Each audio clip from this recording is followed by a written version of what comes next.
everybody. My name's Rafael. Welcome to Park Winners. Today I want to give you a behind-the-scenes tour of the Park Winners Flower Farm. We moved here 14 years ago from San Francisco, and the east side of our property is mostly an event center and bed and breakfast. And then about 9 or 10 years ago, we started developing the flower farm. And the flower farm is what really brings me joy, because it's a way for the public to be able to come here and derive joy from picking their own bouquet, having brunch, just getting a breath of fresh air, and then also working with our dry flower experiences. And we do beautiful seasonal classes that are in theme that really fill your heart. So we say we have two flavors. The Park Winter side is an 1865 Victorian, and the gardens are manicured, so we say that that is the European side. And then this side of the property, the flower farm, is more of the farmy side, and the overarching theme and ethos to our farm is that everything here is recycled, repurposed, and reused. Actually, it all began with this flower barn behind me. This flower barn used to be the original horse and carriage barn to Park Winners. In 1865, people would march past the main house and the water tower and go inside this barn and park the horses and then the cars and carriages. About 11 years ago, when we built an event venue in that space, the event barn, my criteria for picking a builder was someone who would humor us in moving this special 1865 horse carriage. And so that's what started the rule of recycling, repurposing, and reusing. Here on the farm, we grow all sorts of dreamy flowers. Our goal is to grow all the dreamy flowers that florists want and that people want. We're opening the farm to flower picking on Mother's Day. And we have a beautiful rose that we allow people to pick once a year, and that's on that opening day. We have thousands of these apricot roses that look like peonies, and they're from David Austin, and they're called Wallerton Old Hall. So let me show you what we're doing with the flower rose. Once the rains let up, we cleaned up all the rows. We've added compost to all the rows, and we're now mulching all the perennial plants and giving fertilizer to the sweet peas. We have a beautiful row of nigella, also called Love in a Mist. And so I focus on giving all the plants that are perennial food and getting those going and mulching them so that they hold the moisture. And now this week we're putting in all the seeds to germinate, because one of the things that's important is before you put your seeds in, you have to have the ground warm enough so that you can meet the season. But you also don't want to put the seeds in when it's too hot and your plants fry. So this is the very perfect time of year to do that. And it's really exciting because we have tons of seeds that are going in. So we are in zone 9B, and pretty much all year round, you're gonna have foliage that has flowers on it. And so I've planted things where there's a rise and fall of plants. I call my strategy zigzag gardening, and it's as basic as it sounds. You go to the garden center today and you say, okay, I want flowers today in the winter, and perennials have an internal clock that if you plant them at their peak, you know that next year they're gonna have come back and you'll have flowers then. So then you move into the spring or summer and you say, okay, those winter flowers are now receding, so you plant next to them in a zigzag plants that are peaking at the garden center, and they're perennials. And then if you want to add a third zigzag within your beds, you get a third variety that is peaking in the late summer and fall. And so you have a rise and fall of your plants. It's interesting, and then you're not left with just a mulch bed. So it's just something I came up with. I call it zigzag gardening, and it's a great strategy. So that's been fun. And all year round, when you come here to Park Winners and the Park Winners Flower Farm, you're going to see a dance of magical flowers that are happening. This is the nigella row, and look at these beautiful flowers. They look like crowns. The pods are just as beautiful as these. So these, we grow them as fresh flowers, but then when they turn to pods and we dry them, because those are beautiful and interesting too. So this plant is beautiful in both stages of its development. Over here we have these gorgeous bachelor buttons. It's a really nice way to start the year with these great colors. Like, look at this, I just can't get enough of these colors. And this plant is so interesting in all stages because look at that, this is like a little mandala. So this opens up to this. Behind me, we have all of the sweet peas. So we just put up this hog wire fence from repurposed materials that we had. And so all these sweet peas are gonna be coming up year round. Around the perimeter of the farm, we have all this gorgeous calendula. And calendula has many healing aspects, and there's people who use it in facial creams and other types of tonics, etc. But it's just a really nice early flower. You can always count on it blooming. It's very low in terms of needs for water. And so it's just a great thing to have established in your farm. And also all of these sweet peas, they reseed themselves every year. In fact, if you sit down on an afternoon when the sweet pea pods are releasing its peas, it's fascinating because when they dry, they pop and they also curl, and the curling action of the popping sends these. So you can actually sit here and like listen to them at dusk and see nature just like propagating itself and spreading. And that's one of the main fascinations for me is when I fall in love with a plant or a tree, I quickly want to find out what kind of a pod does it have, how does it reseed itself, and etc. So we'll talk about that. But just observing nature and learning from nature, and all my knowledge and everything I know is from years of observation. Oh, let me tell you about this willow tree. So I planted this willow tree years ago, and I always tell John I planted this tree for him, and it's so cool. We even make willow baskets from this, and we're making willow wreaths. So when you come to the farm, look for John's tree. It's right by our flower barn. You see this? This is a form of zigzag gardening.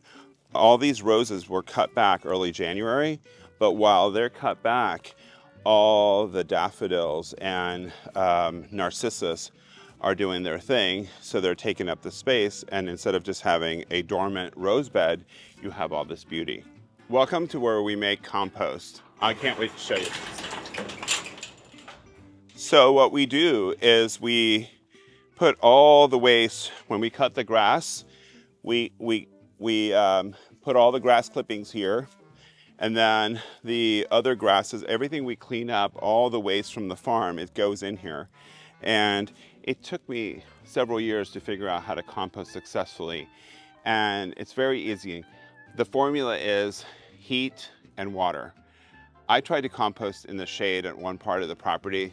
That didn't work, but when you put a donut sprinkler on top of your compost pile and you get it moist enough, and then you let the heat break it down, and then you turn it every once in a while, you get a sense of like when to do it, and you get a knack for it. So we have like a 3-part system where we start off with the raw material, the kitchen clipping things that break down, and anything that's like a hard stick or a log, we actually use those for another project, and it's called hugel mounds or hugel culture, which I'll talk about someday.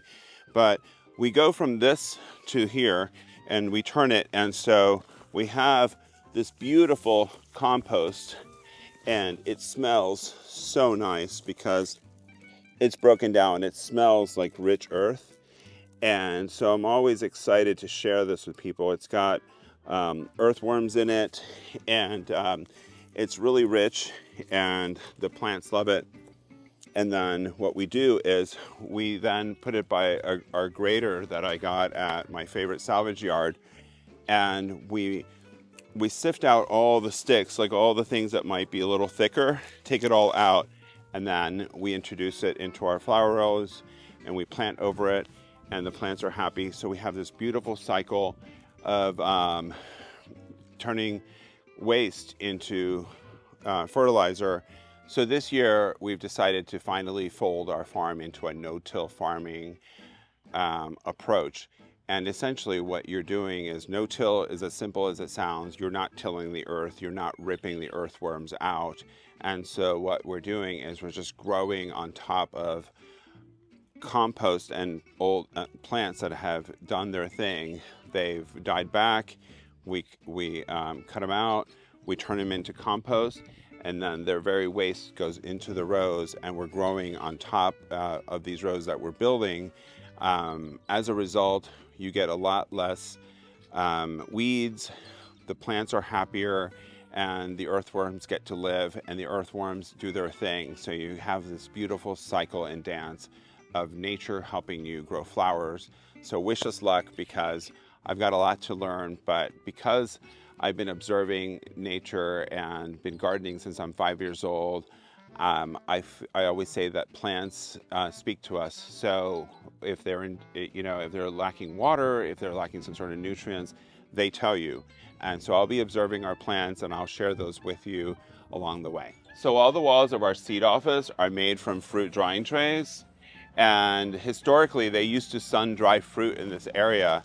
And we've had some unrelated elderly people who have come here and have gotten emotional that we're making buildings out of what used to be their summer job.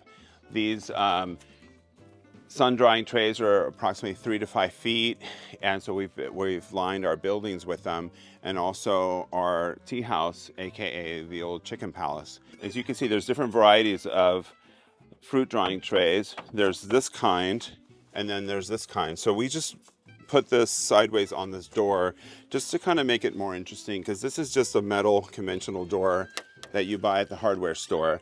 And I painted it dark, and then by putting these fruit drying trays, it just makes it more interesting, and it's all made with like old logs and materials from our region. When you come to Park Winters, we give you lots of privacy and freedom to roam our grounds, etc. But one of the things that you won't see is our seed office, and so I want to give you a little behind the scenes of what we're doing here. So what we do is we take all of the dried flower pods and we put them in boxes, save them, and then in the winter we process all the seeds, and then they come over here to these glass jars. We save them. You guys, this is really exciting. We haven't told anyone yet, but we're going to be sharing our seeds. We've picked our favorite flowers and flowers that are easy to grow and that just give you confidence in the garden. And let me show you one of the ideas we have for our seed packet. Our seed packet is inspired by the Farmer's Almanac. And so this is what we came up with. And then in the middle, it'll say the kind of seed that it is. We can't wait to share these with you, and they'll be in our store. Let me show you Nigella. I was just showing it to you in the garden out there, and now here's what the pods look like. So people dry them and they use them in all sorts of creative projects. And did you know that Nigella seeds are actually edible? And so these little black seeds have a really nice smell to them. You can eat them, and they taste like something that you would put on a cupcake. Welcome to the Flower Barn. I am so excited to share this with you because this is the barn that I mentioned that we moved. This was originally the horse and carriage barn to Park Winters, and when we built the event barn on the east side, we cut this building into 3 pieces and moved it here. And that started our rule of recycling, repurposing, and reusing, which you'll see folded into the many aspects of the buildings that we've built here. But like I said, this is the first building that we moved here.